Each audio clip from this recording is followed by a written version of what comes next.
Fala galera, Guilherme Silva aqui, vou trazer a análise diária do Bitcoin.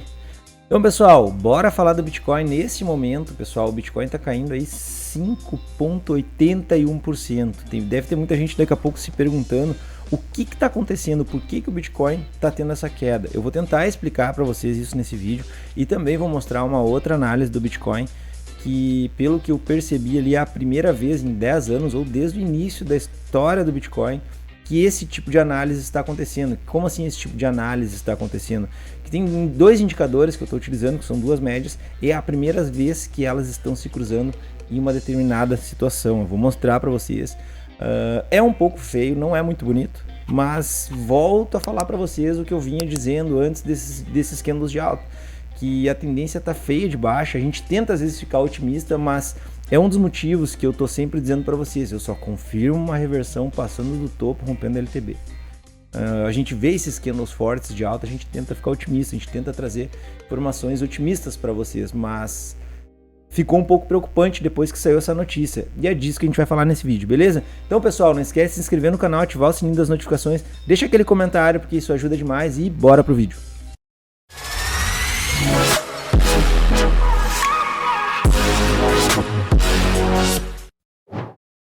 Então pessoal, a notícia que está acontecendo aí, que pode estar derrubando os mercados em geral, a gente também vai falar da S&P hoje, a gente vai dar uma olhada no que está acontecendo. Eu acredito que sim, ela está caindo também e também está derrubando aí os preços das criptos. E a notícia é a seguinte pessoal, a inflação americana continua forte e deve levar o Federal Reserve, o Banco Central americano, a subir mais os juros nos próximos meses, disparando o alerta nos mercados. O que acontece quando a gente aumenta os juros? Pessoal, quando a gente aumenta os juros, o pessoal que detém o capital, deixa eu fazer um negócio aqui, o pessoal que detém o capital, quem tem grana, geralmente sai dos ativos de risco. Quais são os ativos de risco? Criptos, ações, qualquer tipo de ativo que não tenha uma renda fixa. Então o que acontece? O pessoal sai dos ativos de risco e tende a querer investir o seu dinheiro em renda fixa, já que os juros estão mais altos. Os juros vão pagar, digamos, uma garantia a mais para deixar o teu dinheiro lá investido em renda fixa. E o teu valor, o teu capital não corre risco de ser diluído daqui a pouco com uma queda nos mercados. Então é isso que acaba acontecendo. Então a sensação que dá é que as pessoas fogem do capital, tiram seu capital, fogem do capital é boa, digamos, fogem dos mercados de alto risco. Bitcoin e criptos são um mercado de altíssimo risco, eu acho que dos mais elevados. O pessoal que está nas ações, investindo também em ações, tende também a remover o seu capital. Cara, vou investir lá em renda fixa e vou esperar essa turbulência passar. Então basicamente é isso que acaba acontecendo, tá pessoal? Se vocês quiserem ler a notícia completa aqui, eu acho que meu foco não é somente ler a notícia, eu queria só passar essa informação. Talvez é por isso que a gente está tendo essa queda forte, nesse momento aqui 6,40% de queda, tá? Mas o gráfico também já nos mostrava que a gente poderia estar fazendo um pullback na região de 61,8 e a gente vai mostrar isso para vocês agora aqui nos mínimos detalhes, que é a minha praia, tá? O que acontece pessoal? Deixa eu só ver se está certinho aqui. Sim, estamos certinhos. O que acontece? A gente deu essa pernada de baixa. Eu vinha comentando desse Power Breakout aqui, a gente acionou ele, tá? E acabou voltando. Agora, se a gente observar até onde a gente voltou, olha como o mercado ele já precifica as coisas, né? Então a gente vem no 61,8 perfeito, recebe uma notícia e começa a cair. Coincidentemente ou não, né? Tudo que a gente precisa, pelo menos pelo que eu acredito, pelo que eu estudo, já vi muita gente falando a respeito, o mercado ele já precifica as coisas antes. Então, curiosamente, pessoal, a gente faz uma queda, a gente volta no 61,8% de FIBO da pernada anterior. E aí vem uma notícia e derruba o mercado exatamente numa região de FIBO. É impressionante, né, como esse tipo de coisa acontece. Então, eu acredito forte que o preço, tá, o que a gente vê no preço sempre já está precificado. Então, é isso que a gente tem que observar, tá? Agora aqui, pessoal, grande chance de fazer uma onda 2 aqui, tá? Pelo meu entendimento. Ou onda C, né, ABC corretivo. Mas temos que estar bem ligados aqui, tá pessoal? Porque o cenário não tá bonito. A gente tem que admitir isso. É difícil a gente ficar otimista com esse tipo de situação. Se a gente pegar aqui a S&P, vamos lá olhar a S&P. Olha a S&P derretendo, cara. Deixando gap de alta, isso é bom. A gap de baixa, perdão. É bom porque tende a um dia vir fechar, né? Um dia. Pode ser no mês que vem, pode ser daqui 2, 3 anos, tá? Mas lembra quando eu falei que a gente estava subindo com gaps? Né? Isso não é legal. A gente tende a voltar para fechar. Então a gente tem gap aqui embaixo também, ó. gap aqui embaixo para fechar, me mostra que sim, cara, daqui a pouco a gente vem fechar o gap, a gente fura o fundo, e aí, cara, aí a coisa fica feia. Porque furando o fundo aqui, pessoal, é o meu maior medo. O meu maior medo é de furar esse fundo, porque se a gente fura o fundo, a gente, com certeza, a gente teria que olhar bem para baixo aqui. E se a gente olhar bem para baixo, deixa eu só projetar alguns alvos de fibra para mim ter uma noção do primeiro pivô. Primeiro pivô, primeiro alvo. Cara, a gente foi no primeiro alvo aqui. Deixa eu ver uma coisa aqui. Deixa eu só tentar entender qual que seria a minha referência aqui. Sim, a minha referência, se eu considerar este pivô aqui, ó, este pivô, esta perda de fundo, tá? Eu teria um terceiro alvo de FIBO aqui embaixo, tá? Aqui assim, mais ou menos, lá na casa dos 3.300 pontos. Seria mais uma queda de quanto aqui na S&P do ponto atual, se a gente perder fundo, tá, pessoal? De mais 17% da onde a gente se encontra. Se eu considerar a queda total da S&P, aonde que nós iríamos, né? Deixa eu ver aqui. Queda total, 30%. A média de correções da S&P é 20%, só para vocês saberem, tá? Já fiz essa análise várias vezes aqui no canal, já mostrei para vocês. O meu medo é o que eu tô falando para vocês lá da crise lá de 2008, que foi essa daqui. Tá? Que foi uma das maiores crises que a gente viveu nos últimos tempos aí. E a gente caiu quanto aqui na S&P? Opa, não é essa ferramenta.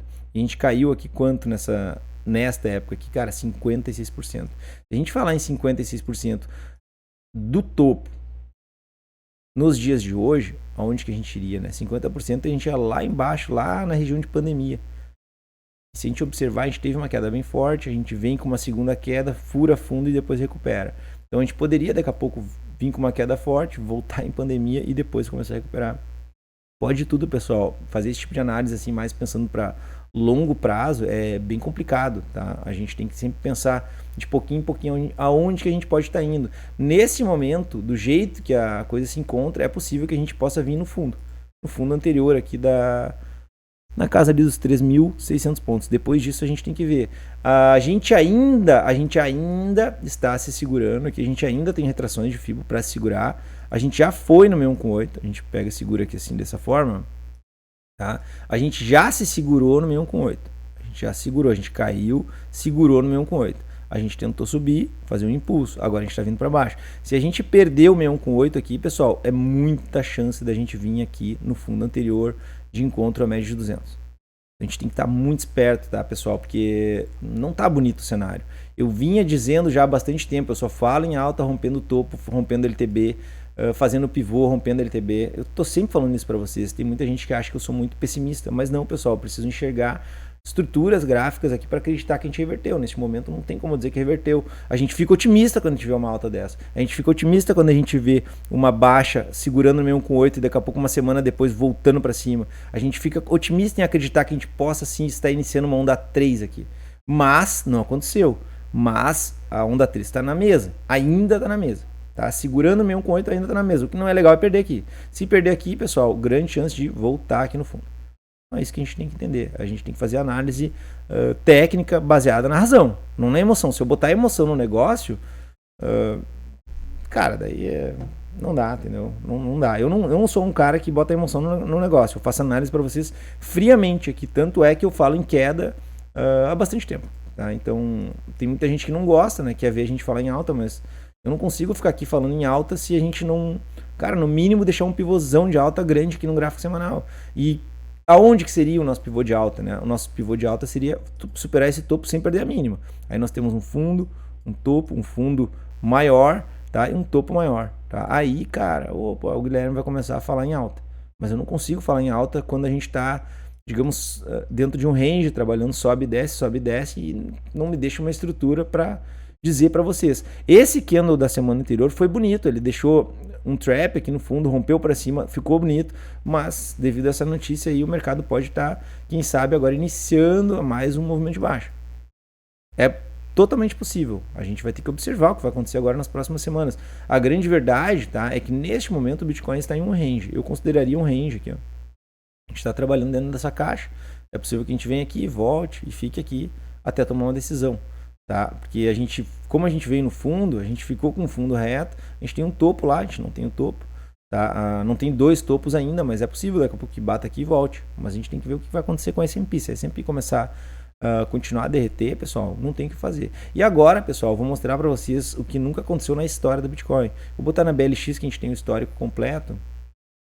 Eu tirei todas as médias, mas eu sou uma anta mesmo, né? Tirei todas as médias. Sério que eu tirei? Não, mas daí não dá, filho.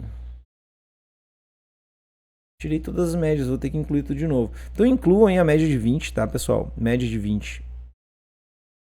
Agora eu só não sei se é exponencial ou a média aritmética, tá? Vou botar aqui a exponencial, vamos botar aqui a 20 e a 200. Eu vou mostrar um negócio para vocês. Gráfico semanal. Aí, essa mesma, tá? Vou botar aqui só de outra cor, vou mudar a cor aqui para não ficarem iguais. A minha média de 200 está branca. Aí eu gosto da média de 20 amarelinha. Se vocês repararem, sempre amarelinha. Tipo assim, o cara escolhe a cor das médias e mantém, né? Visibilidade, aqui valores, estilo, se deixar, né? Aqui, beleza. Agora o que a gente tem aqui, pessoal?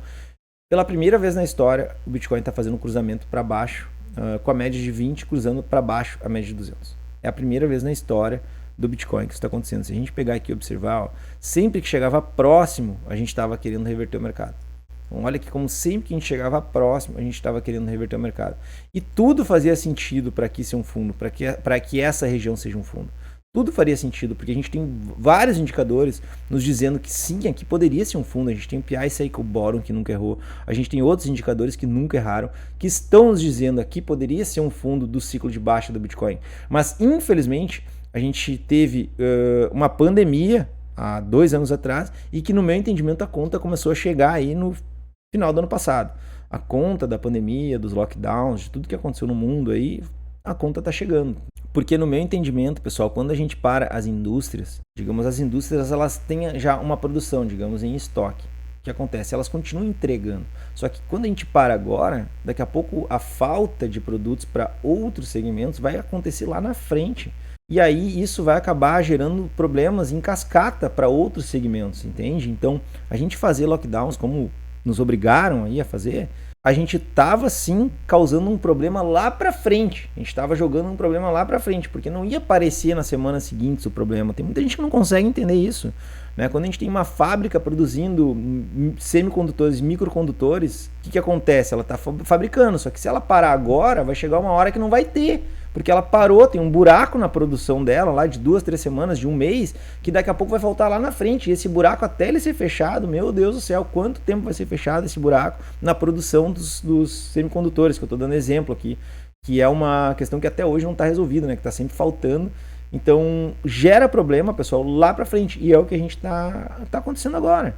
A gente está vivendo toda essa queda aí, todo esse bear market que está, digamos, saindo um pouco da curva do normal, do que vem acontecendo. Por exemplo, a S&P nos últimos bear markets dela, historicamente ela corrige 20% e depois começa a recuperar. A gente está passando, daqui a pouco a gente pode passar de 20%, daqui a pouco é 30%, é 40%, é 50%, e a gente não tem como saber quando que vai acabar. A gente só tem como saber, pessoal, quando o mercado reverter. E quando o mercado reverter? Quando o mercado deixar um pivô de alta, romper uma LTB, deixar uma estrutura que nos mostre que o mercado está mudando o comportamento.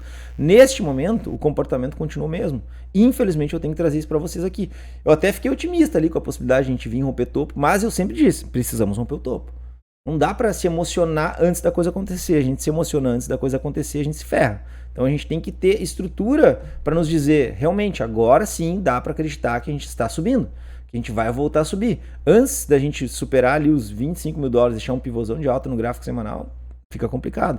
Agora a gente tem essas duas médias que nunca se cruzaram na história do Bitcoin. Então é feio, o cenário não é bonito, a gente não sabe realmente onde a gente pode parar. Acredito que sim, cara, daqui a pouco, perdendo fundo ali, próxima parada é aqui, 13, 16 mil dólares aqui, tá? A próxima parada vai ser aqui nessa região, inevitavelmente. Dificilmente a gente passa reto, a gente vai acabar se segurando aqui e vamos ver se o mercado responde, se a S&P responde, o mercado global responde pro Bitcoin querer iniciar de novo um novo ciclo de alta, beleza? Então, pessoal, quem gostou do vídeo, deixa o like, compartilha e se inscreve no canal. Era isso, galera. Falou, abraço.